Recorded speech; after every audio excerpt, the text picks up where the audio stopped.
ಸುಮಾರು 35 ವರ್ಷಗಳಿಂದ ನಿರಂತರವಾಗಿ ಒಳಮೀಸಲಾತಿ ಹೋರಾಟವನ್ನು ನಾವು ಮಾಡ್ಕೊಂಡಿದ್ದೀವಿ. ಏನು ಬಾಬಾ ಸಾಹೇಬ್ ಅಂಬೇಡ್ಕರ್ ಅವರು ಕೊಟ್ಟಿರ್ತಕ್ಕಂಥ ಮೀಸಲಾತಿಯನ್ನು ನಾವು ಒಳಮೀಸಲಾತಿಯನ್ನು ಕೇಳಿದ್ದೀವಿ.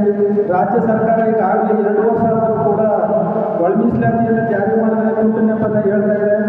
ಇದರ ಅನ್ವಯ ನಾವು ರಾಷ್ಟ್ರ ನಾಯಕರಿಗೆ ಗೌರವ ಸಲ್ಲಿಸಬೇಕು ಮತ್ತು ಬಾಬಾ ಸಾಹೇಬ್ ಅವರು ಕೊಟ್ಟಿರುವಂಥ ಮೀಸಲಾತಿ ನಮಗೆ ಸಿಗಬೇಕು ಅಂತೇಳಿ ಸಮಾಜ ಕೂಡ ಎಲ್ಲ ಒಗ್ಗಟ್ಟಿನಿಂದ ರಾಜ್ಯಾದ್ಯಂತ ಒಳಮೀಸಲಾತಿ ಆಗಲಿಕ್ಕೆ ಅದನ್ನು ಕೂಡ ನಾವು ರಾಷ್ಟ್ರ ನಾಯಕರಿಗೆ ಗೌರವ ಸಲ್ಲಿಸಿ ಒಳಮೀಸಲಾತಿ ಆದ ತದನಂತರದಲ್ಲಿ ನಾವು ಕಾರ್ಯಕ್ರಮನ ಮಾಡೋಣ ಅಂತೇಳಿ ಸಮಾಜ ವತಿಯಿಂದ ತೀರ್ಮಾನ ಮಾಡಿ ಇವತ್ತು ರಾಷ್ಟ್ರ ನಾಯಕರಿಗೆ ಗೌರವ ಸಲ್ಲಿಸಿ ನಮ್ಮ ಒಂದೆರಡು ಮಾತನಾಡಲಿಕ್ಕೆ ಅವಕಾಶ ಕೊಟ್ಟಂಥ ಎಲ್ಲರಿಗೂ ಕೂಡ ಸಭೆಯಿಂದ ಎಲ್ಲರೂ ಕೂಡ ಈ ಕಾರ್ಯಕ್ರಮವನ್ನು ನಾವು ಬಹಿಷ್ಕರಿಸಿ ಎಲ್ಲರೂ ಕೂಡ ಕಾರ್ಯಕ್ರಮದ ಹೊರಗಡೆ ಹೋಗ್ತಾ ಇದ್ದೀವಿ.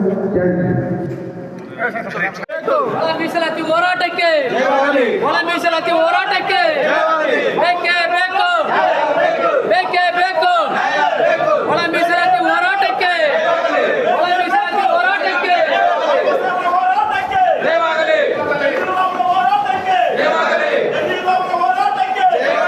ಒಳ ಮೀಸಲಾತಿ ಹೋರಾಟಕ್ಕೆ ಒಳ ಮೀಸಲಾತಿ ಹೋರಾಟಕ್ಕೆ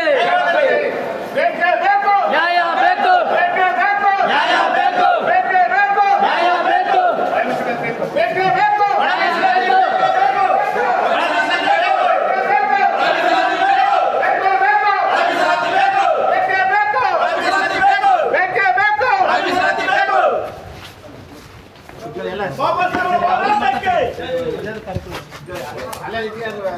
ಮೀಸಲಾತಿ ವಿಚಾರವಾಗಿ ಸುಪ್ರೀಂ ಕೋರ್ಟ್ನ 7 ಸದಸ್ಯರ ಪೀಠ ಏನು ಒಳ ಮೀಸಲಾತಿನ ಕೊಡೋದ್ರಿಂದ ರಾಜ್ಯ ಸರ್ಕಾರಕ್ಕೆ ಹಕ್ಕಿದೆ, ಅದನ್ನು ಮಾಡೋ ಅಂಥ ಪವರ್ ರಾಜ್ಯ ಸರ್ಕಾರಕ್ಕಿದೆ ಅಂತೇಳಿ ಗೈಡೆನ್ಸನ್ನು ಕೊಟ್ಟ ಮೇಲೆ ರಾಜ್ಯ ಸರ್ಕಾರ ಸುಮಾರು 50ರಿಂದ 60 ಸಾವಿರ ರೂಪಾಯಿಗಳನ್ನ ಈ ನಾಗಮೋಹನ್ ದಾಸ್ ಅವರ ನಿಯೋಗವನ್ನು ಕೋಟಿಯನ್ನು ನಿಗದಿ ಮಾಡಿ ಆಯೋಗ ಖರ್ಚು ಮಾಡ್ತೇವೆ 150 ಕೋಟಿಯಷ್ಟು ಅನುದಾನವನ್ನು.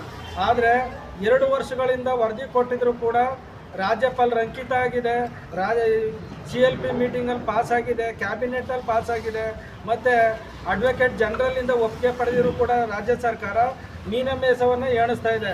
ಈ ಸಮುದಾಯವನ್ನು ಏನು ಒಳ ಮೀಸಲಾತಿನ 6% ಅಂತೇಳಿ ಮಾಡಿ ನಮಗೆ ಉದ್ಯೋಗದಲ್ಲಿ ಏನು 56,000 ಉದ್ಯೋಗಗಳನ್ನ ಕೊಡ್ತಾ ಅದರಲ್ಲಿ ಸುಮಾರು ಸುಪ್ರೀಂ ಕೋರ್ಟ್ನ ನಿರ್ದೇಶನದಂತೆ 50% ಮೀರಬಾರ್ದು ಅಂತೇಳಿ ಸುಪ್ರೀಂ ಕೋರ್ಟ್ ಗೈಡೆನ್ಸ್ ಇತ್ತು.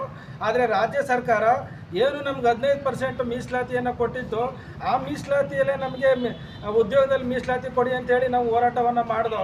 ಈ ಸರ್ಕಾರ ಏನು ಮಾಡ್ತಾಯಿದೆ ಅಂದರೆ ಇದು 27ನೇ ತಾರೀಕು ನಾವು ಉದ್ಯೋಗದಲ್ಲಿ ನಾವು ಸಂಪುಟ ಸಭೆ ಕರೆದು ತೀರ್ಮಾನ ತಗೋತೀವಿ ಅಂತ ಹೇಳ್ತು.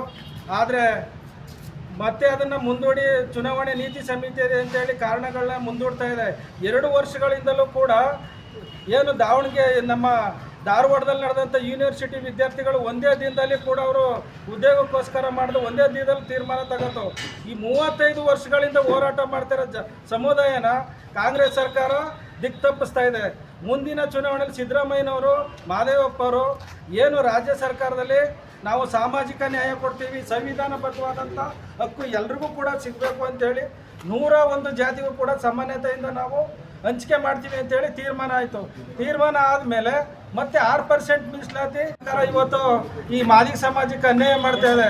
ಸಿದ್ದರಾಮಯ್ಯನವರು, ಬಸವಣ್ಣವರು, ಅಂಬೇಡ್ಕರ್ ಅವರ ವಾದಿಗಳಾಗಿ ಒಳ ಮೀಸಲಾತಿಯನ್ನು ವಿರೋಧ ಮಾಡ್ತಕ್ಕಂಥವ್ರು ಮೀಸಲಾತಿ ವಿರೋಧಿಗಳು, ಮೀಸಲಾತಿ ವಿರೋಧ ಮಾಡ್ತಕ್ಕಂಥವ್ರು ಅಂಬೇಡ್ಕರ್ ವಿರೋಧಿಗಳು ಅಂತ ಹೇಳ್ತಾ ಇದೆಲ್ಲರೂ ಕೂಡ ಮುಂದಿನ ಚುನಾವಣೆಯಲ್ಲಿ ನೀವೇನಾದ್ರು ಒಳ ಮೀಸಲಾತಿಯನ್ನು ಮಾಡಲಿಲ್ಲ ಅಂದ್ರೆ ಇಡೀ ರಾಜ್ಯದಂತ ಸಿದ್ದರಾಮಯ್ಯನವರು ನಾವು ಮನೆ ಕಳಿಸೋಂಥ ಕೆಲಸವನ್ನು ಮಾಡ್ತೀವಿ ಅಂತ ಹೇಳ್ತಾ ನನ್ನ ಒಂದೆರಡು ಮಾತಾಡಲಿಕ್ಕೆ ಅವಕಾಶ ಮಾಡಿಕೊಟ್ಟಂಥ ಎಲ್ರಿಗೂ ನನ್ನ ಒಂದು ಮಾತಾಡಿ ನನ್ನ ಮಾತು